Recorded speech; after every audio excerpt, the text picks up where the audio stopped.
Class 10th में carbon and its compound में last topic है हमारे पास सोप्स एंड डिटर्जेंट। ओके, देखिए पहले तो हम सोप्स की स्टडी करेंगे, बट यहाँ पर पहले हम समझ लेते हैं कि डिटर्जेंट क्या होते हैं। देखिए कोई भी ऐसा सब्सटेंस जो कि वाटर के प्रेजेंस में क्लींसिंग प्रॉपर्टी दे, क्लींसिंग प्रॉपर्टी जैसे डर्ट को हटा देना, ग्रीस को हटा देना। हाँ, कुछ कहना चाहते हैं? ठीक है ना, कोई भी ऐसा सब्सटेंस जो वाटर के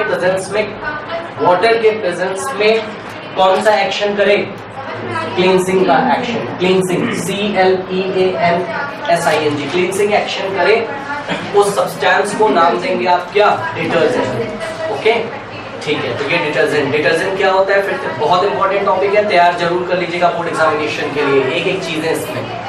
ओके, ऐसा सब्सटेंस जो वाटर के प्रेजेंस में क्लींसिंग एक्शन देता है उसको हम क्या बोलते हैं, डिटर्जेंट बोलते हैं। फिर there are two types of detergent, soapy detergent, non soapy detergent. Okay, soapy detergent को जनरली आप सोप बोलते हैं, जो आप घरों में यूज करते हैं, दे आर सोप्स। ओके, फिर से डिटर्जेंट दो टाइप के होंगे, सोपी DT means detergent, non soapy detergent. Okay, soapy detergent को जनरल भाषा में सोप्स बोलते हैं, नॉन सोपी डिटर्जेंट को जनरल भाषा में या तो सिंथेटिक डिटर्जेंट बोलते हैं या तो आप डेली लाइफ में उसको डिटर्जेंट कह के पुकारते हैं। But there are two types of detergent, soapy detergent and non soapy detergent. कोई डाउट है इसमें? सुनिए ध्यान से, इसको पहले पूरा टॉपिक कवर कर लें, फिर आपको एक चीजें क्लियर हो जाएंगी, इसमें परेशान होने की कोई बात नहीं है। अब सोप क्या होते हैं, हम सोप की डेफिनेशन देखने जा रहे हैं। मान लीजिए आपको पूछ लिया जाए सोप क्या होते हैं, सुनिए सोप देखने से पहले एक काम करते हैं, सुनिए मैं क्या करने जा रहा हूँ। मैं ना स्टेरिक एसिड लेने जा रहा हूँ। कौन सा एसिड? Stearic acid. सुनिए, स्टेरिक एसिड आप एग्जाम में 2 नंबर याद करके जाइएगा इस टॉपिक में। कौन कौन से नंबर है वो सुनिए, 17 और 15। क्या याद करके जाएंगे आप? 17। अभी देखिए मैं आपको ट्रिक बता रहा हूँ, 17 एंड 15 याद हो गया आपको, 17 एंड 15। ओके, सुनिए अब ध्यान से, 17 कार्बन एटम का हाइड्रोकार्बन बनाइए एल्केन फैमिली में। क्या मैंने बोला? 17 कार्बन एटम का एल्केन फैमिली में अगर आप हाइड्रोकार्बन बनाएं तो आपको आंसर मिलेगा C17H36, क्योंकि CnH2n+2 2 टाइम्स ऑफ कार्बन 34 + 1 कितना हो जाएगा? 36। कोई डाउट है इसमें? अच्छा, अब तो आपके पास कहीं ना कहीं ये बनेगा C17H30, बोलिए 36। सुनिए अब एक काम करिएगा, इसका स्ट्रक्चर जब आप बनाओगे बहुत लंबा सा चेन आ रहा होगा, नहीं आ रहा होगा? हाँ, तो कोई ऐसा चेन आ रहा होगा, बनाना आप सबको आता है। देखिए 1 कार्बन 2 3 4 5 6 7 8 9 10 11 12 13 14 15 16 17, ठीक। और इस पे सब जगह क्या लगे होंगे? हाइड्रोजन। चेन कैसा दिख रहा है आपको? ये स्ट्रेट चेन, लॉन्ग है कि नहीं है? लॉन्ग है, ठीक है ना ये। और सब जगह क्या लगे होंगे? हाइड्रोजन। टोटल कितने लगे होंगे? 36। इस पे तो मैंने अभी बात ही नहीं करी, मैं डेफिनेशन याद कराने की आपको कोशिश कर रहा हूँ। यहाँ से सब जगह हाइड्रोजन नहीं दिखा रहा हूँ, टाइम लगेगा। यहाँ वाला हाइड्रोजन हटा दीजिए, कितने हो गए? 35। हाइड्रोजन हटा के फंक्शनल ग्रुप लगाइए उसमें कार्बोक्सिलिक एसिड का। क्या मैंने बोला? फंक्शनल ग्रुप लगाइए। कौन सा वाला? Carboxylic acid. Carboxylic acid functional group क्या होता है? COOH। लगा सकते हैं? लगा दीजिए एंड पे ले जाके।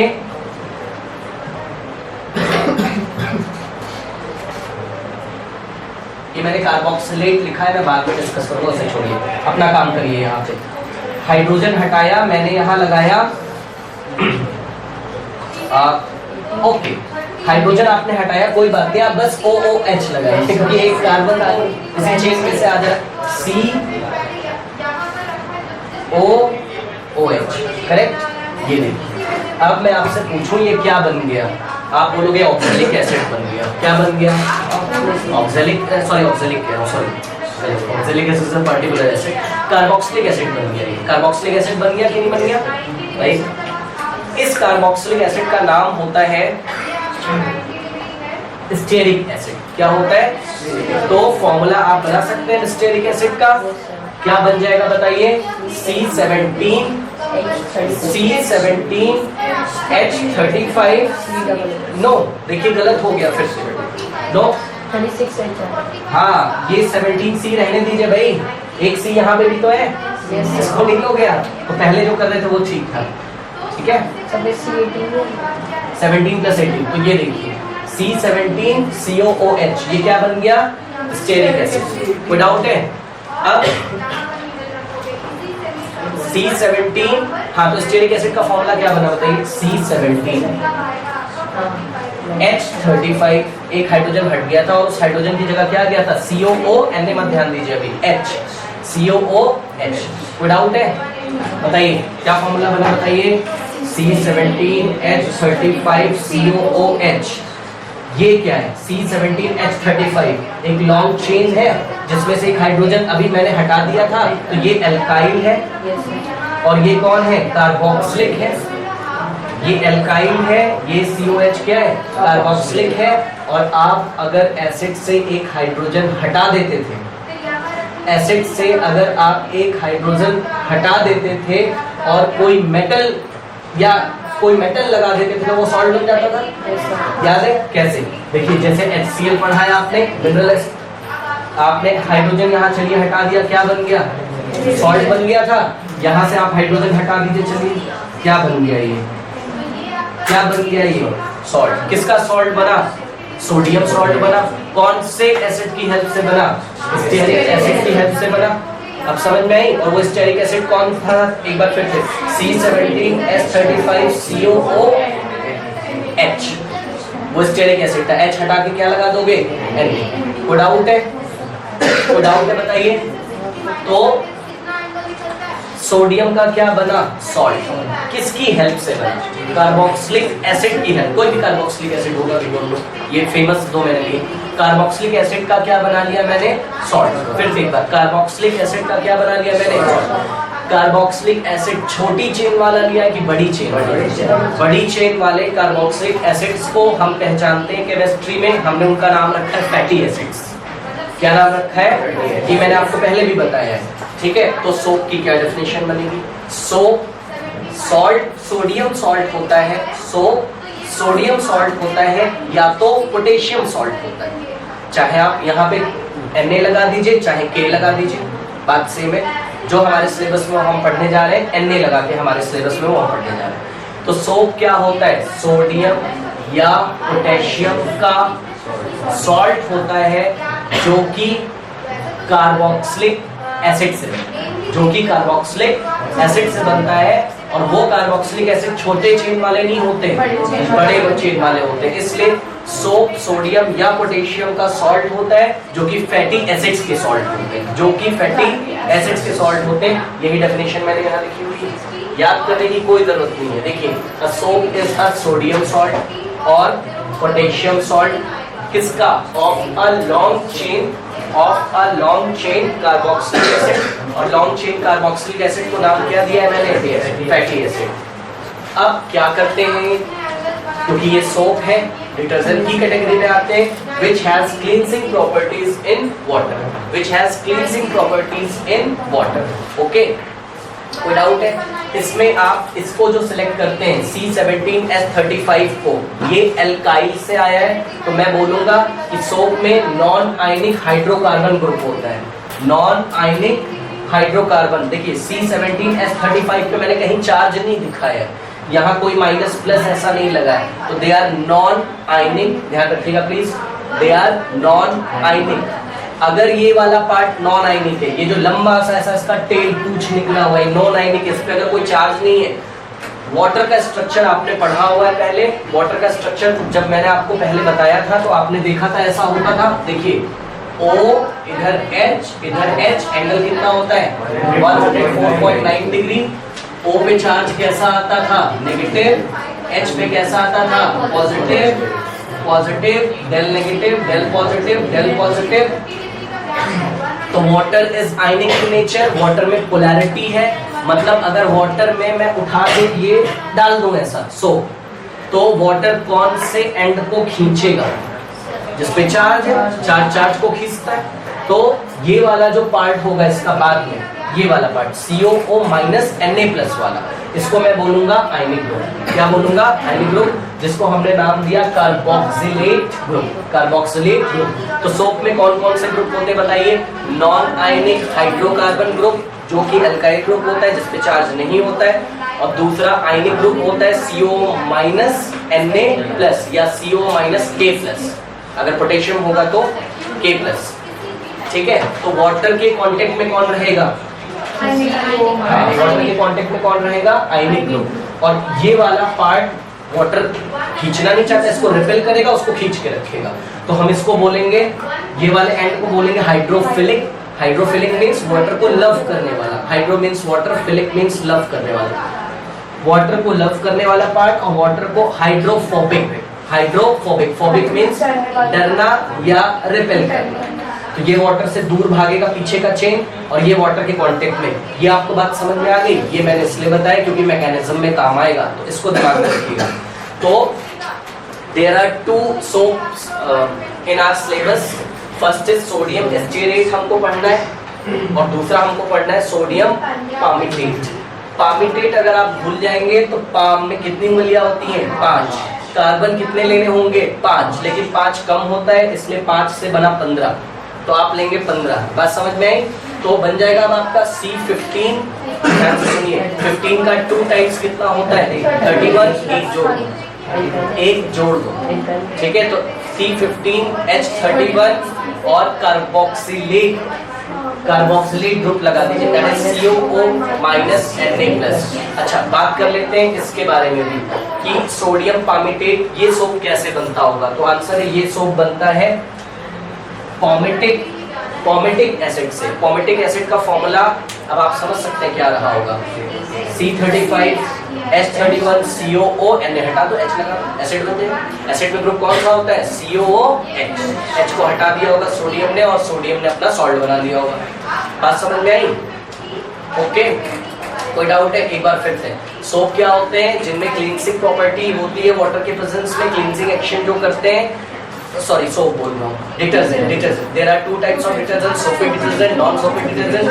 सोपिक डिटर्जेंट को डेली लाइफ में आप सोप के नाम से जानते हैं, और नॉन सोपिक डिटर्जेंट्स को जनरल डेली लाइफ में आप या तो सिंथेटिक डिटर्जेंट बोलते हैं या तो डिटर्जेंट बोलते हैं। There are, what are soaps? फिर सोप्स की definition, soaps are the sodium salt of long chain carboxylic acid, either sodium salt either or potassium salt. There are 2 types of soaps in our syllabus. First is example अगर आया है soap का तो याद दीजिएगा, sodium stearate कौन से acid से बनता है? स्टेरिक एसिड से। आपको 2 ही नंबर याद रखने थे, 17 और 15, और अगर भूल जाओगे तो पाम याद कर लेना। नीचे वाला क्या था? पामिटेट 15, 2 बढ़ा देना 17। तो सोडियम एस्टेरेट जो सोप का नाम है, उसमें कार्बन शुरुआत में कितने थे? अल्काइल ग्रुप में 17। C17, 17 का 2 टाइम्स करिए, 38 जोड़ दीजिए। C17 17 का 2 टाइम कितना होगा? 34, 1 जोड़ दोगे 35। C17H35 COOH किसी जमाने में रहा होगा, H को Na ने हटा दिया, COON।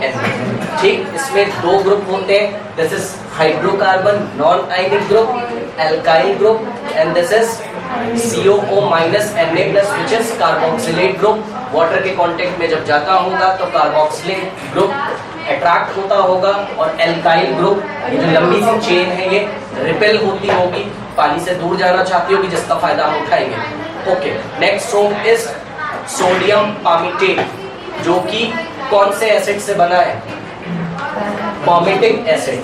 Palm means 5 carbon is not possible, बहुत कम है, 15 कार्बन होने। C15, 15 का 2 times 30, 30 plus 1 31, C15H31 COONA, that is sodium, yes, sodium palmitate। तो sodium stearate and sodium palmitate, there are 2 types of soap in our syllabus। Okay, sodium stearate sodium का salt है, तो कौन से फैटी एसिड से मिला है? सोडियम, सॉरी स्टेरिक एसिड से, तभी तो सोप का नाम क्या है? सोडियम स्टेरेट, ठीक है ना, सोडियम स्टेरेट। और बस आप स्टेरिक एसिड का जो नाम था ना स्टेरिक, एक हटा के क्या लगा दोगे? एक एसिड के लिए लगा था, एसिड का हाइड्रोजन तो हट गया और कौन लग गया? मेटल का पार्ट Na लग गया। और जब भी लग जाते हैं मेटल के पार्ट शॉर्ट बनाते हैं तो 8 लगा देते हैं, तो स्टेरेट, सोडियम स्टेरेट। कोई डाउट है? ये पॉमेटिक एक लगा था तो एसिड के लिए था, एसिड के हाइड्रोजन को सोडियम ने हटा दिया तो सोडियम पॉमेटेट 8। क्यों? क्योंकि CO माइनस Na कौन सा ग्रुप था? कार्बोक्सिलेट 8। कोई डाउट है बताइए? ये हो गया, तो ये आपको नॉलेज होना चाहिए। इसके बाद हम नेक्स्ट देखते हैं मैन्युफैक्चर ऑफ सोप। ओके, इसमें एक चीज और डिस्कस करनी है, उसे प्लीज डिस्कस कर लीजिए। सुनिए, आप मुझे बताइए ये जो ऑर्गेनिक एसिड होते हैं, विनेगर के बारे में आपने पढ़ा है, स्ट्रॉन्ग एसिड होते हैं कि वीक? वीक। इनकी जो होमोलॉगस सीरीज होती होगी, मतलब कार्बन की संख्या बढ़ती जाती है, बढ़ के कहाँ तक पहुंचते होंगे? यहाँ तक पहुंचते होंगे, यहाँ तक पहुंचते होंगे मान लीजिए। तो ये फैटी एसिड्स हैं, तो क्या हुआ? कार्बोक्सिलिक एसिड तो है। वीक एसिड है कि स्ट्रॉन्ग?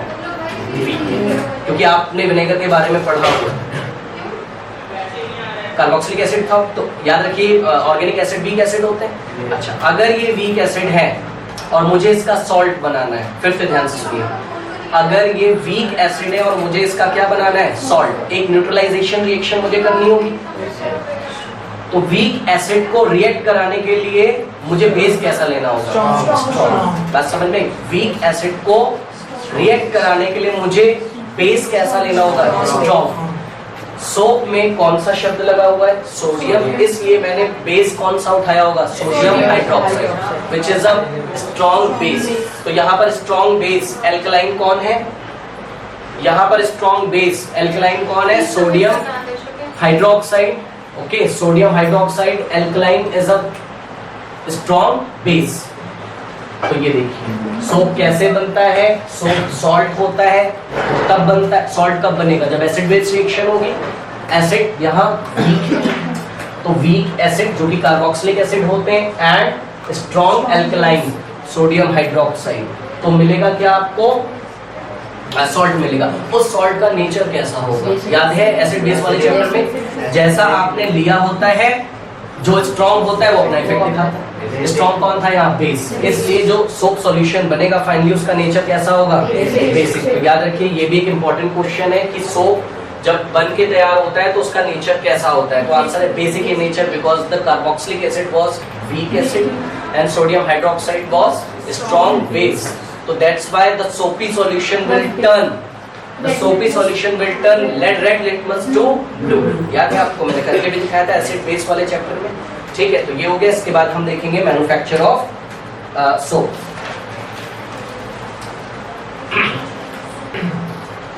ओके, नेक्स्ट टॉपिक हम देखते हैं मैन्युफैक्चर ऑफ सोप। देखिए सोप कैसे मैन्युफैक्चर करते हैं। CBSE में उसका केमिकल रिएक्शन तो आई थिंक स्कूल में भी आपने पढ़ा होगा, नहीं पढ़ाया गया होगा? केमिकल रिएक्शन पढ़ाया गया? हाँ पढ़ाया है। केमिकल रिएक्शन करके दिखाइए ऐसा। अच्छा ठीक है, वैसे केमिकल रिएक्शन दिया नहीं है NCERT में, है ना? कोई बात नहीं, यहाँ मैं करा देता हूँ, उससे आप देखिए, अगर याद कर लेते हैं अच्छी बात है, कहीं मेंशन नहीं है। देखिए इसमें सबसे पहले आपको समझना होगा कि फैट्स और वेजिटेबल ऑयल्स क्या होते हैं। इससे पहले समझिए फैट्स और वेजिटेबल ऑयल्स क्या होते हैं। Fats and vegetable oils are naturally occurring esters. Okay, ये naturally occurring ester होते हैं, नेचर में आपको मिलते हैं naturally occurring esters। ये esters कहाँ से आते हैं? फैटी एसिड से आते हैं। फैटी एसिड मतलब समझ रहे? लॉन्ग चेन कार्बोक्सिलिक एसिड और लॉन्ग कार्बन वाले अल्कोहल, जिसको कि हम क्या कहते हैं? ग्लिसरॉल। ठीक है, तो पहले फिर से ध्यान रखिए, वेजिटेबल ऑयल और वेजिटेबल ऑयल्स या फैट्स क्या होते हैं बताइए? ये ये एस्टर होते हैं, नेचुरली अकरिंग एस्टर होते हैं, जो कि बने किससे होते होंगे? लॉन्ग चेन कार्बोक्सिलिक एसिड, जिसको आप फैटी एसिड बोलते हैं, या अल्कोहल, एक स्पेशल अल्कोहल है जिसको हम क्या बोलते हैं? ग्लिसरॉल से बने होते हैं। ओके, क्योंकि एस्टर का भी कोई सोर्स होता होगा ना। एस्टर का जनरल फॉर्मूला देखा था आपने, RCOOR, ठीक है ना। तो दे आर एस्टर्स कॉमनली, आप इसको जो कि किससे किससे बने होते होंगे? एग्जैक्टली, सॉरी, कार्बोक्सिलिक एसिड से, या तो एक स्पेशल अल्कोहल होता है जिसको हम ग्लिसरॉल बोलते हैं। तो सुनिए, अब एक काम करते हैं, इस एस्टर को जिसको आप कॉमन भाषा में क्या बोलेंगे? वेजिटेबल ऑयल या फैट, वेजिटेबल ऑयल या फैट, इस एस्टर को आप concentrated NaOH, concentrated sodium hydroxide में हीट कर दीजिए, आपको क्या मिल जाएगा? सोप, और साथ में क्या मिल जाएगा? अल्कोहल, स्पेशल अल्कोहल, जिसको क्या बोलेंगे? ग्लिसरॉल। क्योंकि अभी भी मैंने बताया था कि एस्टर बनता ही किससे? ग्लिसरॉल से, या तो किससे बना होगा? किसी फैटी एसिड से। ओके, या तो मैंने गलत लगा दिया, सॉरी, या तो मैंने गलत लगा दिया, वो बनता किससे किससे? फैटी एसिड और अल्कोहल से, फैटी एसिड और alcohol called glycerol.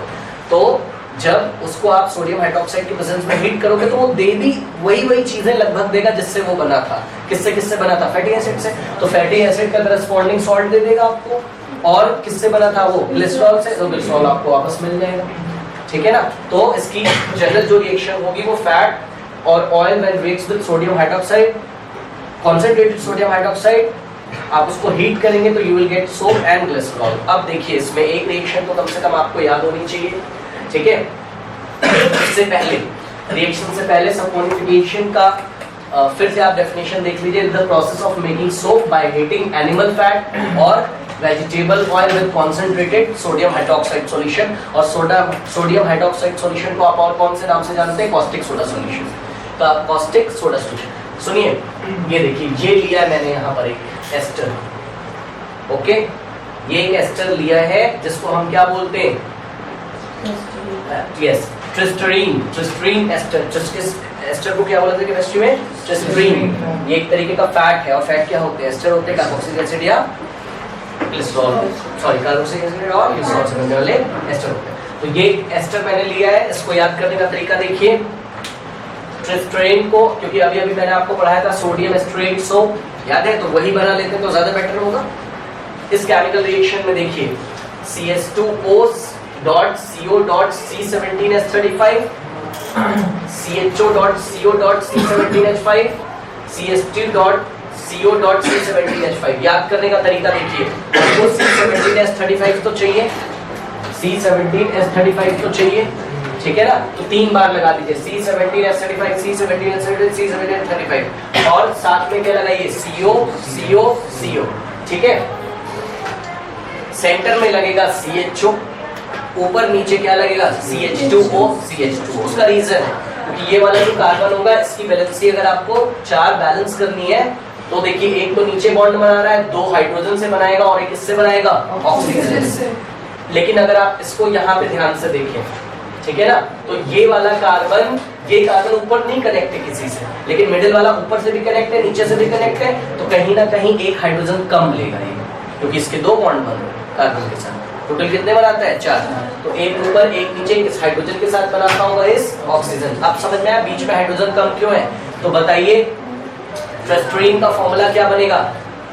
C17H35, C17H35, C17H35 .CO.CO.CO.CH2, CHO, CH2। कोई डाउट है? इसको आप ट्रीट कराएंगे किसके साथ? Sodium hydroxide, concentrated sodium hydroxide के साथ हीट करिए। इसको आप हीट करेंगे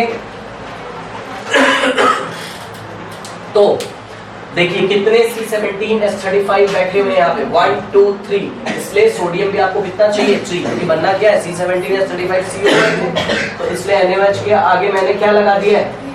3, क्योंकि भाई Na इसके साथ, इसके साथ, इसके साथ, तीनों के साथ जाएगा, तो 3 मॉलिक्यूल्स मिलेंगे आपको किसके?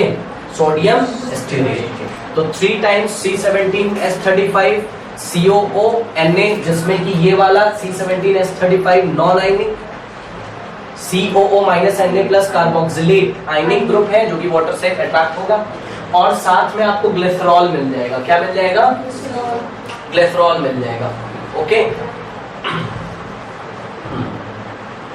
ओके, तो ग्लिसरॉल का फॉर्मूला देख लीजिए क्या होता है। ग्लिसरॉल ऑल के अलावा कुछ नहीं लगेगा, तो OH OH OH CH2 CH बात समझ में? ये ग्लिसरॉल का फॉर्मूला है, ठीक। तो इस तरीके से एस्टर से सोडियम हाइड्रोक्साइड के साथ ट्रीट कराने पर आपको ग्लिसरॉल प्लस सोडियम एस्टरेट मिलेगा। ओके अच्छा, उसके बाद